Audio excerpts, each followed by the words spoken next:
England ball మరోసారి fail అయింది. ఎంత కష్టపడిన వాళ్ళు వరల్డ్ నెంబర్ 1 ఆస్ట్రేలియాపై గెలవలేకపోయారు. తొలి టెస్టులో ఘోరంగా ఓడిపోయింది ఇంగ్లాండ్. రెండో వన్డేలో కూడా ఓటమి చవిచూసింది. నాలుగో ఇన్నింగ్స్లో 370 పరుగుల టార్గెట్లో బరిలోకి దిగిన ఇంగ్లాండ్కు సరైన ఆరంభం దక్కలేదు. జాక్ క్రాలీ 3, ఓలీ పాప్ 3, జోయ్ రూట్ 18 ముగ్గురు ఘోరంగా ఫెయిల్ అయ్యారు. హాయ్ ఫ్రెండ్స్, మన వీడియోస్ని చాలామంది చూస్తున్నారు కానీ లైక్ చేయడం లేదు. మన ఛానల్ని లైక్ అండ్ సబ్స్క్రైబ్ చేయండి. మన వీడియోస్ మీ నోటిఫికేషన్ ద్వారా మీ మొబైల్కే వస్తాయి. ఆ తర్వాత వచ్చిన హ్యారీ బ్రూక్ కూడా 4 రన్స్కే దారుణంగా విఫలమయ్యాడు. అయితే కొర్ర opener Ben Duckett 83, captain Ben Stokes 155 గట్టి పోటీ ఇచ్చారు.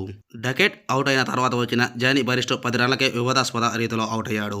ఓవర్ చివరి బాల్ షార్ట్ బాల్ కావడంతో దాన్ని కిందకు వంగి వదిలేసిన అతను గ్రీజ్ మార్క్ను చేసి నాన్ స్ట్రైకర్తో మాట్లాడేందుకు ముందుకు కదిలాడు. సరిగ్గా అదే సమయంలో తన చేతిలో బంతిని ఆసీస్ కీపర్ అలెక్స్ క్యారీ వికెట్ల మీదకు విసిరాడు. అది వికెట్లను కూల్చడంతో ఆసీస్ జట్టంతా అప్పీల్ చేసింది. ఎంపైర్ కూడా అది అవుట్ అని చేశాడు. దీంతో ఇంగ్లాండ్ విజయ అవకాశాలు భారీగా దెబ్బతిన్నాయి. ఆ తర్వాత కాసేపటికే స్టోక్స్ కూడా పెవిలియన్ చేరాడు. చివర్లో స్టూవర్ట్ బ్రాడ్ 11 రన్స్, జో స్టాంగ్ 19 కొంత పోరాడినా ఫలితం లేకపోయింది. దీంతో ఆ జట్టు కేవలం 327 పరుగులకే ఆలౌట్ అయింది. ఆస్ట్రేలియా రెండో టెస్టులో 43 పరుగుల తేడాతో విజయం సాధించింది.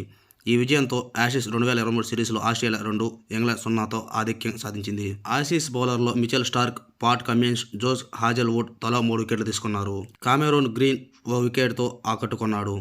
ఆసీస్ స్టార్ స్టీవ్ స్మిత్కు player of the match award దక్కింది. మీకు ఏమైనా డౌట్ వస్తే కామెంట్ సెక్షన్లో కామెంట్ చేయండి. నా ఛానల్ని లైక్ అండ్ సబ్స్క్రైబ్ చేయండి, షేర్ కూడా చేయండి.